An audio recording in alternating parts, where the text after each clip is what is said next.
Hey hi viewers, welcome to filmy looks. And నాతో ఉన్నారు getup scene అన్న. మీ అందరికీ తెలుసు, ఈ మధ్య రాజు యాదవ్ అనే సినిమాతో మంచి పాజిటివ్ టాక్ అయితే సొంతం చేసుకున్నారు. అండ్ సినిమా గురించి ఇంకా కొన్ని డౌట్స్ ఉన్నాయి, కూడా క్లారిటీ చేసుకుందాం.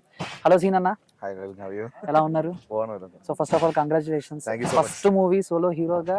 హీరో కాదు, మంచి క్యారెక్టర్ ప్లే చేసి ఆ. మంచి హిట్, మంచి పాజిటివ్ టాక్ సొంతం చేసుకున్నారు. సో ఏంటి ఎలా అనిపిస్తుంది అన్న? అంటే ఇప్పుడు దాకా కామెడీ స్టేజ్ మీద వేరు, బట్ సినిమా అనేది వేరు, ఎందుకంటే చాలా బాధ్యతలు మొయ్యాలి. అవును. మీకు ఎలా అనిపించింది ఈ బాధ్యత అంతా? యా, చాలా హ్యాపీ అనిపించింది. ఎందుకంటే నేను బాధ్యతను ఎక్కువ తీసుకోలేదు. ఎందుకంటే మనం చేయాల్సిన రోల్ మనం ఒళ్ళు దగ్గర పెట్టుకుని సరిపోతుంది. సో బాధ్యత అంతా మా డైరెక్టర్ కృష్ణమాచారి గారు, మా ప్రొడ్యూసర్లు తీసుకున్నారు, రాజేష్ కల్లిపల్లి గారు అండ్ ప్రశాంత్ రెడ్డి అన్న. నాకు ఇచ్చిన క్యారెక్టర్ని నేను 100% చేస్తే చాలు అని అనుకున్నాను, చేశాను. సో అదే రీతిలో పబ్లిక్ నుంచి చాలా మంచి పాజిటివ్ టాక్ వచ్చింది. మోరోవర్, ఇలాంటి థియేటర్ క్రైసిస్లు ఇలా ఉన్నప్పుడు కూడా థియేటర్కి వచ్చి మా సినిమాని చూసి దట్ డే 4th నాకు బ్రేక్ ఏమని ఇచ్చారు. చాలా థ్యాంక్స్. Okay done. అందరికీ తెలుసు అన్న, అండ్ మీరు చాలా ఇంటర్వ్యూలో చెప్పారు, అండ్ మీరు పడ్డ కష్టాలు ఏంటి అలాంటి అన్నీ మాకు తెలుసు, మీకు తెలుసు, అండ్ మాకు తెలియనివి కూడా చాలా ఉండి ఉంటాయి. బట్ అవన్నీ ఫేస్ చేసి స్టెప్ బై స్టెప్ అండ్ బుల్లితెర కమల్ హాసన్గా పేరు తెచ్చుకుని ఇప్పుడు ఒక సినిమా హీరోగా, అండ్ ఒక్కసారి ఆ లైఫ్ జర్నీ గురించి తెలుసుకున్నా, లేకపోతే బ్యాక్ తిరిగి ఒకసారి చూసుకున్నా, సో ఏం చెప్తారు మీరు? కష్టే ఫలి అనిపిస్తుంది. కష్టపడితే ఏది మనం సాధించలేదు ఏమీ లేదు. అది ఆ ఓడ్ ఊరికి రాలేదు అనిపిస్తుంది. సో కొన్ని పెద్దలు చెప్పిన ఓడ్స్ నిజం.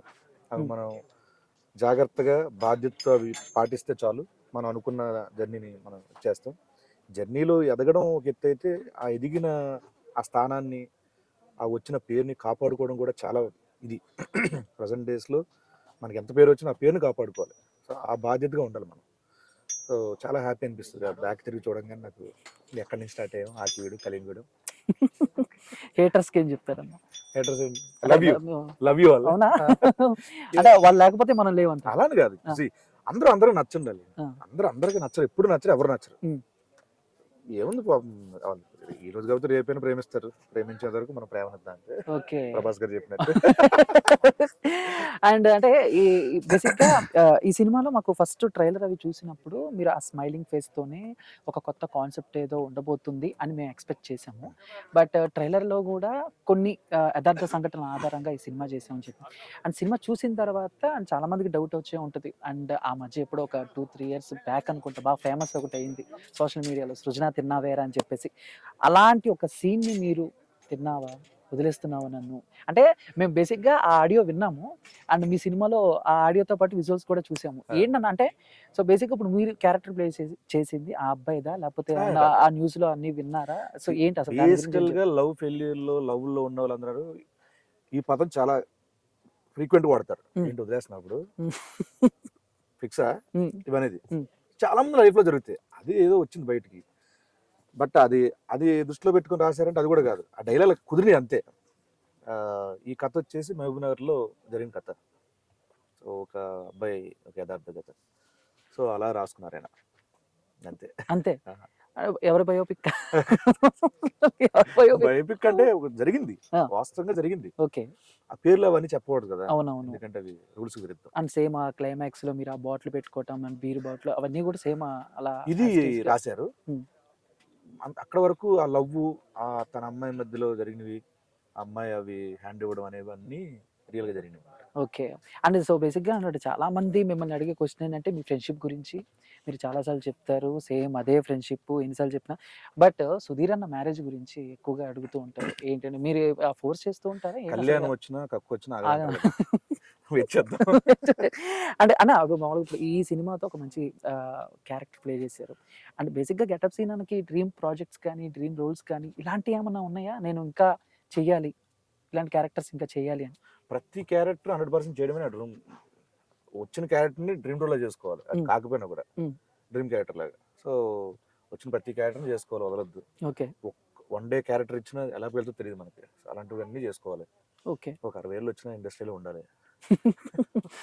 అండ్ రాజు యాదవ్ చేసిన తర్వాత అండ్ ఈ సినిమా క్యారెక్టర్ కానీ లేకపోతే మూవీలో కానీ మిమ్మల్ని ఎక్కువగా హాంట్ చేసిన సిచ్యువేషన్స్ ఏమైనా ఉన్నాయా? రాజు యాదవ్ విన్న తర్వాత, రాజు చేసిన తర్వాత నాకు చాలా హాంటింగ్ చాలా అనిపించింది దీంట్లో. నేనే ఒకసారి కళ్ళు చవచ్చాను అలాగా. ఏంటి ఆ బైక్ యాక్సిడెంట్ అదొకటి, బ్రీత్ తీసుకున్నప్పుడు ఒక ఐ లవ్ యూ అని వస్తుంది, అదొకటి నాకు చాలా హాంట్, ఓకే. చాలా హాంట్. అండ్ సినిమా తర్వాత మీకు వచ్చిన బెస్ట్ కాంప్లిమెంట్స్ ఏంటన్నా రాజు యాదవ్కి?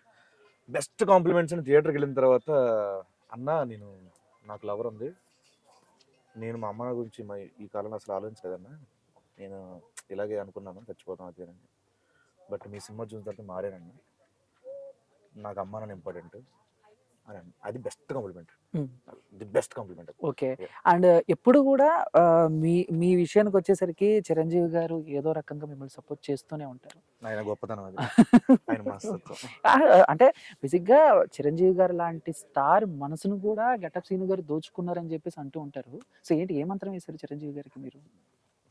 మనం మన లిమిట్లో మనం నీతిగా నిజాయితీగా, నీతి నిజాయితీ అనే మంత్రంతో ఉంటే చాలు.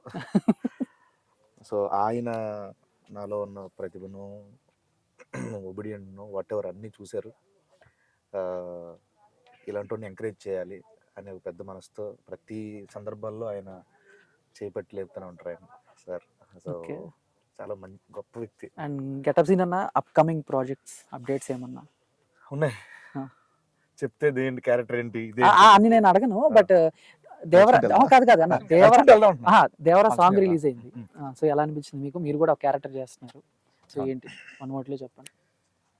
చెప్పాను కదా ఒకసారి, ఎన్టీఆర్ సారే చెప్పారు స్టేజ్ మీద కాలు రగలేస్తారని, 2 కాళ్ళు రగలేయాలి. ఓకే. అండ్ లాస్ట్ క్వశ్చన్ అన్న, మీరు యాజ్ ఏ సినిమా గురించి అడగమన్నా బయట అడగద్దన్నా కూడా యాజ్ ఏ నా వృత్తి ధర్మం నేను పాటించాలి కాబట్టి మిమ్మల్ని ఇరికిచ్చే క్వశ్చన్ కాదు ఇది, సాఫ్ట్ గా మీరు సాఫ్ట్ గా చెప్పండి. ఒక నిమిషం. అస్సలు